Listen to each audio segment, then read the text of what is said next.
What's going on, people? Myke C-Town here with another episode of Records and Ramblings. I know what you're thinking. It's been a while since I've done one of these videos. And, hell, that was really weak. It's been a while since I've done one of these videos. And, yeah, I don't really have anything I want to talk about. Let's just jump into some records. The first one I'm going to talk about, this is Moodie Black with Lucas Acid. I won't talk about this in depth because I just did a review of this on my channel. I'll try to link it down below, but this is easily one of the better rap albums that I've heard this year. It's great noise rap with a much deeper underlying idea and theme to it. Really cool. Something that is truly unique, both thematically and sonically, in my opinion. But yeah, if you want to know what I'm talking about, make sure you go check out my video. Printed inner sleeve. Kind of a minimal layout, which is kind of an interesting choice considering how deep and layered the music itself is. Printed inner sheet, some cool artwork there, some nice lyrics on that side. So yeah, make sure you guys go check out my review of the album, and more importantly, go check out the album itself if you've not heard it yet. But I feel like if you like Dialect, especially if you like the new JPEG Mafia stuff, you know, go check them out. You might dig it. And shout out to Fake 4 Records for the hookup. Next record I'm going to show you, this is Gun Club with Fire of Love. I'm not sure if I've talked about Gun Club on my channel yet. I'm not sure, but anyway, yeah, this is a great punk band from LA. Very unique as they kind of had this western or country edge to them. Kind of like X did, or Tex and the Horseheads.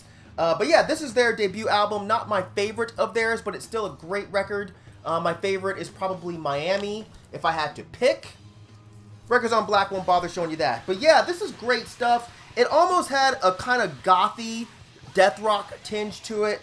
But yeah, really cool stuff. If you like stuff like also Fields of the Nephilim, I remember talking to my boy Derek, Henry Derek, to the boy Ellis, about this years ago, and he was kind of saying how Fields of the Nephilim kind of adopted a bit of their sound with the whole goth, death rock, but country western tinge. So, yeah.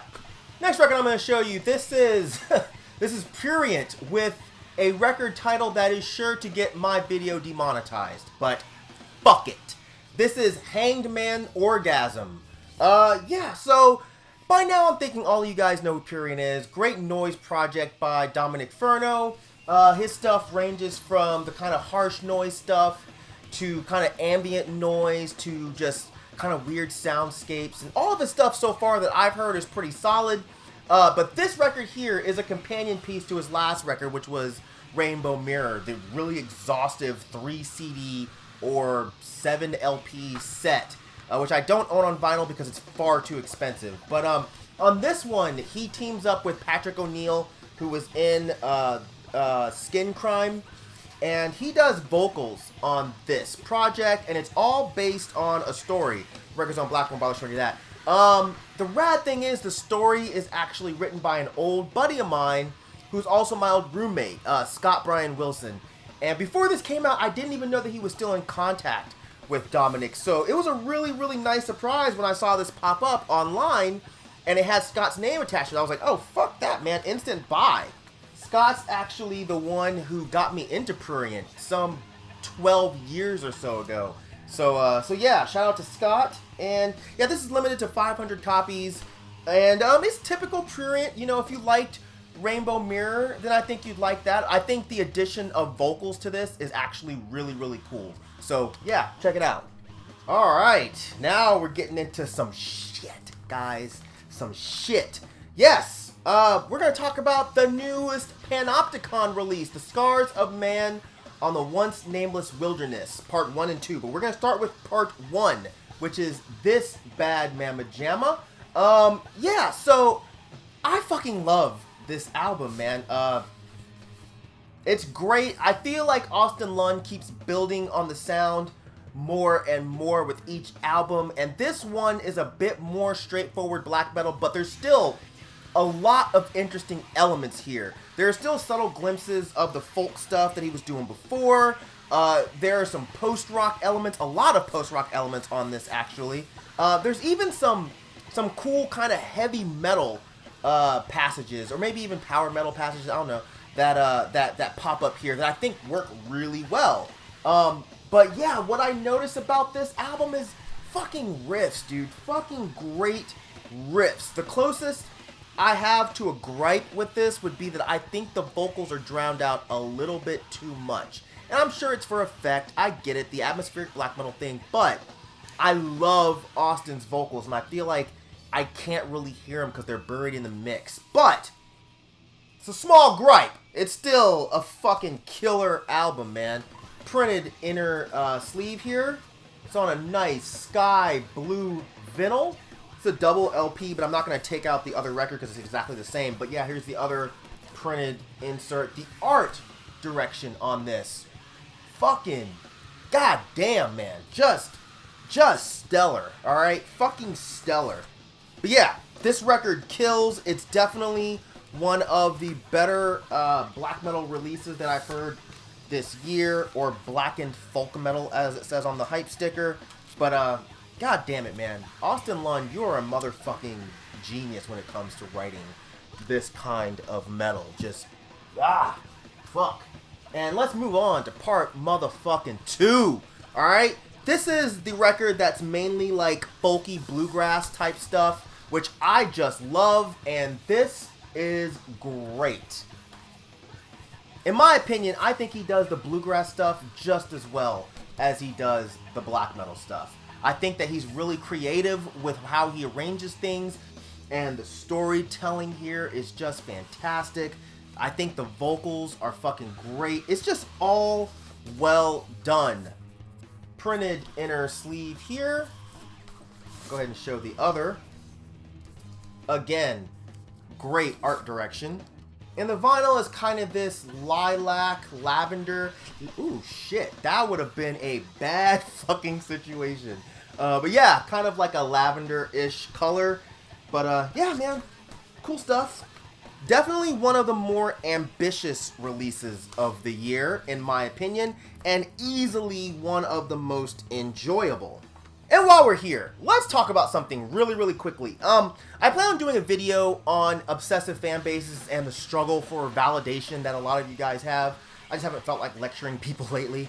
But I want to talk really quickly about Fantano's review of this album. I watched it, and while I disagreed with a good portion of it, I still thought it was a good review, man. But the second I was done watching it, I was literally laughing to myself, thinking there's going to be a whole lot of fucking ironic mustached, Richard Spencer haircut having titty babies that are going to be crying and pissed off about his review. And I was so right. I saw the shit posted all over Twitter. I saw it posted all over Facebook with people, look what this asshole said. Look what he said. Fuck this guy. He had no shit. And I'm used to seeing that within the hip-hop community. You know, Dead End Hip Hop's latest J. Cole review is a prime example, but the fucking whiny-ass, why don't you like what I like mentality is creeping into the metal community, and I fucking hate it, man. Now, as I said, I agree with them that the vocals are buried a little bit too much on the metal records, and I disagree with them, though, about the vocals on the folk stuff. I think that Austin Lunn isn't showing that he's a strong singer, but I don't think that he necessarily has to on the folk songs, because I think just the grime and the kind of frail feeling that you get with those songs, I don't think it really needs somebody that's really singing extremely powerful. But that's just my opinion. I also disagree that the black metal stuff is overly generic, even by US black metal standards, because I don't personally think that there is a US black metal standard. And even if it was a bit generic, I think that black metal is one of the only genres where being generic isn't necessarily a negative detriment, because black metal isn't supposed to be innovative. You know, I don't necessarily look for black metal bands to be doing anything special, I just kind of look for it to be done well. All of that said, I still thought it was a good review. I wasn't even remotely bothered by it. It's his opinion. And what I don't get about you guys who get mad at reviewers is their review in no way impedes your enjoyment of the album. The only time I get annoyed with a review is if the reviewer says something that's inherently incorrect. So if Fantano had said he didn't like this album because it sounded too much like Morbid Angel, no, that's not a matter of opinion. That's just wrong. So then you can get annoyed. But everything he said was just a matter of his opinion. So why the fuck do you guys care so much? It's just so weird. Like, grow up and stop crying because somebody doesn't share your brain. Like, the shit is mad corny. Alright? And I'm not trying to defend the guy just because I like him. I'm saying it because I get it a lot too. And it's fucking stupid. So anyways, just fucking be happy, man. If you like the album, like it, love it, enjoy the fuck out of it, man. Stop being so uptight about other people's shit. Alright, so that's it for this video. Hopefully I'll be back soon. But, yeah, as usual, thank you for living, thank you for loving, thank you for being you, and I'll see you guys next time. Alright, peace.